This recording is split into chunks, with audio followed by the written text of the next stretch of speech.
زاد احتفالا خاصا وبحضور عدد من المرجعيات الدينية والشعراء والمثقفين للاحتفاء بتكريم حامل لواء الريادة في الشعر الشعبي الشاعر الكبير مظفر النواب لدوره الكبير في محاربة الظلم والاستبداد ورفضه للأنظمة الدكتاتورية من خلال أشعاره.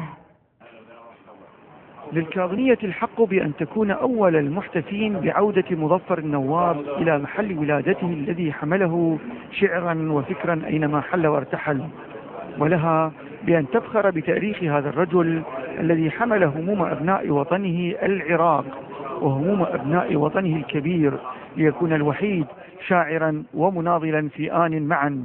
هكذا بدأ تكريم الكاظمية وأهلها لشاعرها. فهو من مفاخر الكاظمية أولا، ومن مفاخر العراق ثانيا، ومن مفاخر البلاد العربية ثالثا. الشاعر الكبير مظفر النواب أنني ترعرع في بيت من بيوت الكاظمية.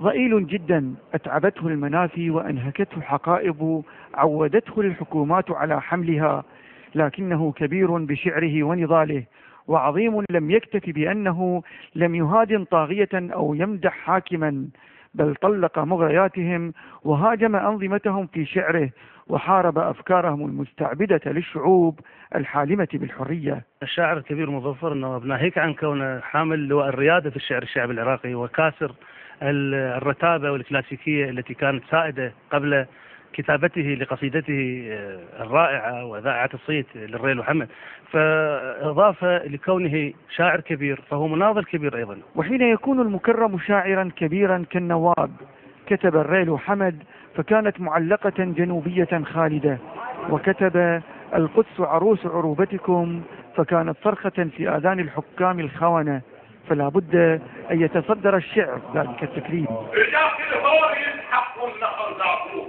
شمريحة مغفر ومعلبة طير الفار غنى وهلهل الفصاص أول ما سمع مظفر.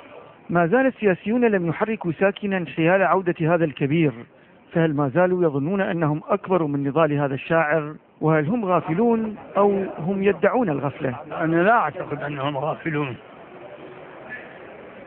ولكن كل واحد منهم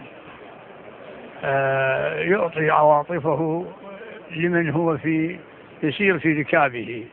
مظفر النواب قلق على وطنه أكثر من قلقه على صحته، فكل ما استطاع قوله في حفل التكريم: حقيقة مجيئي لكي أستمع وأحاول بما أستطيع التفريق بين القوى الخيرة لأن نور الشرق تتجمع.